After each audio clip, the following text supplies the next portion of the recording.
Hi guys, मेरे YouTube channel में आपका हार्दिक स्वागत है। तो अभी पिछली वाली वीडियो में हमने यहाँ तक देख लिया था कि जो ग्राफियन फॉलिकल ट्रांसफ़र हो जाती है कार्पस ल्यूटियम में, कब जब ओवुलेशन हो जाता है उसके बाद।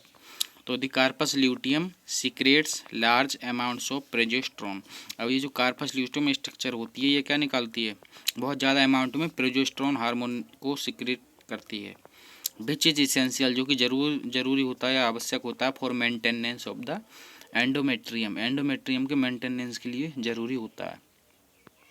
तो ऐसे ध्यान रखें कि कार्पस के ओवुलेशन हो गया, तो ओवुलेशन होने के बाद कि जैसे कार्पस ल्यूटियम को हम कैसे ट्रीट कर रहे थे कि जिसका बेबी डिलीवर हो चुका है तो वो खुशी की वजह से कुछ पेड़ा बांटेगी, तो पास है पेड़ा होता है, पास है प्रोजेस्टेरोन, तो प्रोजेस्टेरोन निकालना स्टार्ट कर देती है, which is essential for maintenance of the endometrium. अब एंडोमेट्रियम क्या है, एक तरीके से मान लो कि एंडोमेट्रियम की खुशी की वजह से कि जो बेड है, जो बिस्तर है, एक तरीके से कोई चादरें बिछाई जा रही हैं, मतलब एक तरीके से लेयर बनती जा रही है ना उस पर, तो एंडोमेट्रियम का पेड़ा बांटने से खुशी से मतलब अच्छे से चादरें वगैरह बिछाई जा रही हैं सब तरफ, तो वो एंडोमेट्रियम का रिपेयरमेंट हो रहा है। बस ऐसे कोरिलेट कर सकते हैं, ध्यान रहता है ऐसे ब्रेन में चीज़ें। Such an endometrium is necessary, चूँकि एंडोमेट्रियम आवश्यक होता है किसके लिए, for implantation of the fertilised ovum. अब ये चादरें क्यों बिछाई जा रही हैं, क्योंकि अब जो फर्टिलाइज्ड ओवम है, फर्टिलाइज्ड ओवम में वो आकर के उस पर इम्प्लांट होगा, तो इसलिए तो सब काम किया जा रहा है। तो उसी तरीके से and other events of pregnancy, pregnancy की अदर घटनाएं होंगी ड्यूरिंग प्रेगनेंसी, प्रेगनेंसी के दौरान all events of the menstruation cycle, menstruation cycle की सभी घटनाएं स्टॉप, रुक जाती हैं। And there is no menstruation, पहले ही बताया गया था कि प्रेगनेंसी के समय मेंस्ट्रुएशन नहीं होता है, एमसी नहीं आती है। In the absence of fertilisation, अब दूसरा केस समझते हैं कि अगर फर्टिलाइजेशन नहीं हुआ, मतलब ओवम से स्पर्म आकर नहीं मिल पाया, फर्टिलाइज नहीं हो पाया, तो द कार्पस ल्यूटियम डीजेनरेट, तो उस कंडीशन में क्या होता है कि अगर फर्टिलाइज नहीं हो पाया तो उस कंडीशन में कार्पस ल्यूटियम नष्ट हो जाती है। और एनसीईआरटी में ज़्यादा जिक्र नहीं किया गया है, बस जो नष्ट होकर जो स्ट्रक्चर बनती है उसको बोलते हैं कार्पस एल्बिकेंस। तो कार्पस ल्यूटियम किस में कन्वर्ट हो जाती है, कार्पस एल्बिकेंस में, तो अलग से ध्यान रख सकते हैं out of NCERT. This causes disintegration of the endometrium.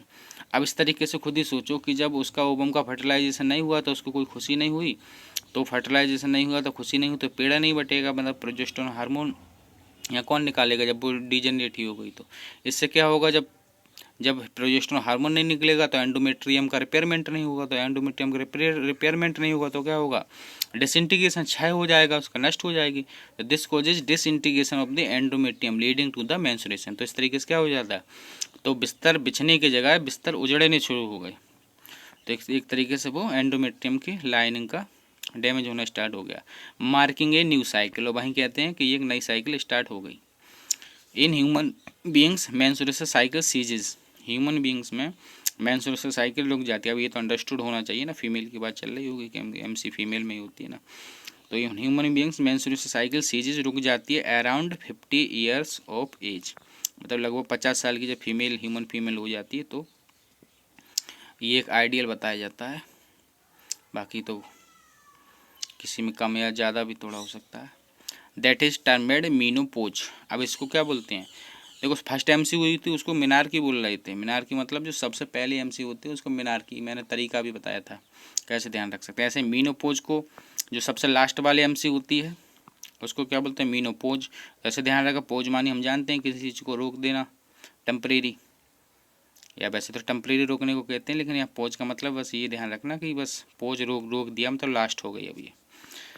Cyclic menstruation is an indicator of normal reproductive phase. Cyclic menstruation जो होता है वो क्या होता है, इंडिकेटर होता है नॉर्मल रिप्रोडक्टिव फेज में। अगर साइक्लिक एमसी सही से चल रही है, कहते हैं प्रॉपर एमसी आ रहा है, इसका मतलब है कि रिप्रोडक्टिव फेज नॉर्मल चल रही है। And extends between menarche and menopause, simple सी बात है, जब पहली एमसी होगी वो बिल्कुल लास्ट की एमसी होगी, उसकी दोनों के बीच की ही तो ये साइकिल पूरे मतलब तब चलती रहती है ना। मिनार्की से स्टार्ट होती है, मतलब लगभग 12 से 13 साल, 11-12 साल की एज में स्टार्ट हो जाती है फीमेल में, और ये लगभग अराउंड 50 तक चलती है, तो इसी को पूरा साइक्लिक मेंस्ट्रुएशन ये जो होता है कहाँ से एक्सटेंड करते हैं, मिनार्की से मीनोपॉज तक, सिंपल सी बात है। तो बाकी ये इतना कंप्लीट हो गया। अगले वाले वीडियो में फिगर समझते हैं अच्छे से। बहुत बहुत धन्यवाद।